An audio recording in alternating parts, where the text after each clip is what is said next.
नमस्कार।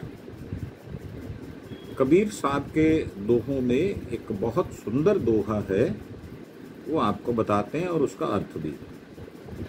तो कबीर साहब कहते हैं कि कबीर जंत्र ना बजई, टूट गई सब तार, जंत्र बेचारा क्या करे, चला बजावन हार। इसका सीधा अर्थ तो यही है कि कबीरदास जी ये कह रहे हैं कि जब किसी वाद्य यंत्र जैसे सितार या वीणा उसके तार टूट जाते हैं तो वह यंत्र बेकार हो जाता है, क्योंकि उसे बजाने वाला कोई नहीं होता, क्योंकि वो टूटा हुआ है। इसी प्रकार जब शरीर रूपी यंत्र के तार अर्थात सांसें टूट जाती है तो वह बेकार हो जाता है, यानी वो मृत प्राय हो जाता है।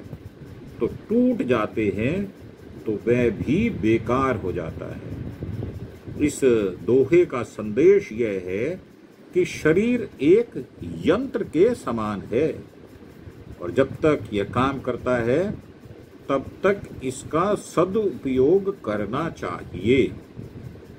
और ये दोहे में कबीर जंत्र ना बजई, कबीर कहते हैं कि यंत्र नहीं बजता, टूट गई सब तार, तारें सब टूट गई हैं। जंत्र बेचारा क्या करे, बेचारा यंत्र क्या कर सकता है, चला बजावन हार। तो यह दोहा जो है वो जीवन की क्षणभंगुरता और शरीर की नश्वरता को दर्शाता है। यह हमें याद दिलाता है कि हमें जीवन का सदुपयोग करना चाहिए, क्योंकि यह हमेशा हमारे साथ नहीं रहेगा।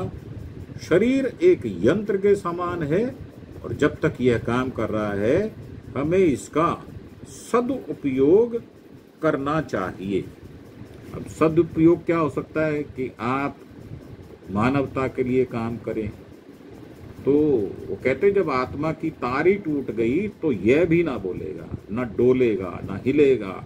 इसलिए समय रहते ही अपने मनुष्य जन्म का लक्ष्य समझो और आत्म स्वरूप में वास करने वाले परमात्मा की भक्ति करके जन्म मरण के बंधन से छूट जाओ। और आत्मज्ञान को समझने के लिए ही कबीर साहब इस प्रकार के दोहों द्वारा हमें समझाने का प्रयास करते हैं।